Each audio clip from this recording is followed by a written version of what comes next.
மலேசியாவில் 14 வயது சிறார்களுக்கு கூட 2ஆம் வகை நீரிழிவு நோய் கண்டறியப்படுவது பெரும் கவலையை ஏற்படுத்தியுள்ளதாக சுகாதார அமைச்சர் டத்தோசரி டாக்டர் ஜுல்கிஃப்லி அஹ்மத் தெரிவித்துள்ளார். அண்மைய ஆய்வுகளின்படி இளம் வயதினரிடையே நீரிழிவு நோயின் தாக்கம் அதிகரித்து வருவது நாட்டின் பொது சுகாதாரத்திற்கு ஒரு சவாலாக உருவெடுத்துள்ளது. ஆரோக்கியமற்ற உணவு முறைகள், உடல் உழைப்பு குறைபாடு மற்றும் துரித உணவுகளை சார்ந்திருக்கும் போக்கு ஆகியவை இளைஞர்களிடையே இந்நோய் பரவுவதற்கு முக்கிய காரணங்களாக அமைகின்றன. எனவே பெற்றோர்கள் மற்றும் பள்ளிகள் மாணவர்களின் ஆரோக்கியமான வாழ்க்கை முறையை உறுதி செய்வதில் அதிக கவனம் செலுத்த வேண்டுமென டாக்டர் ஜுல்கிஃப்லி வலியுறுத்தினார்.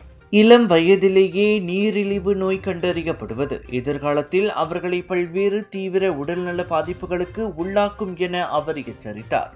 சீனி சத்து நிறைந்த பானங்கள் மற்றும் உணவுகளை தவிர்ப்பது, உடற்பயிற்சிகளை அன்றாட வழக்கமாக்கிக் கொள்வது போன்றவற்றின் மூலம் இந்த ஆபத்தை தடுக்க முடியும் என்று சுகாதாரத்துறை நிபுணர்கள் அறிவுறுத்துகின்றனர்.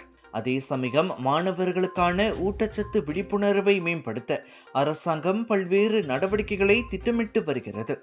எதிர்கால தலைமுறையின் ஆரோக்கியத்தை காக்க இப்போதே விழிப்புணர்வுடன் செயல்படுவது அவசியமாவதாக அமைச்சர் மேலும் சொன்னார். கலர்ஸ் ஆஃப் இந்தியாவின் பிக் இந்தியா ஷாப்பிங் ஃபெஸ்டிவல் மற்றும் மஞ்சாங் எடிஷன் ஃபுடி மச்சா வைரல் ஃபுட் ஃபெஸ்டிவல். உணவு எல்லாமே ஒரே இடத்தில் உங்களுக்காக 16 ஜூலை தொடங்கி 19 ஜூலை வரை லோட்டஸ் மஞ்சோங் சித்தியவான் பேராக்கில். நண்பர்களே, திரண்டு வாருங்கள். நுழைவு இலவசம். அற்புதமான உணவு வகைகள், ஆடை அணிகலன்கள், ஷாப்பிங் செய்ய ஏதுவான இடம். குடும்பத்தோட வாங்க, கலகலன்னு திரும்ப போவீங்க. Big sale, big discount.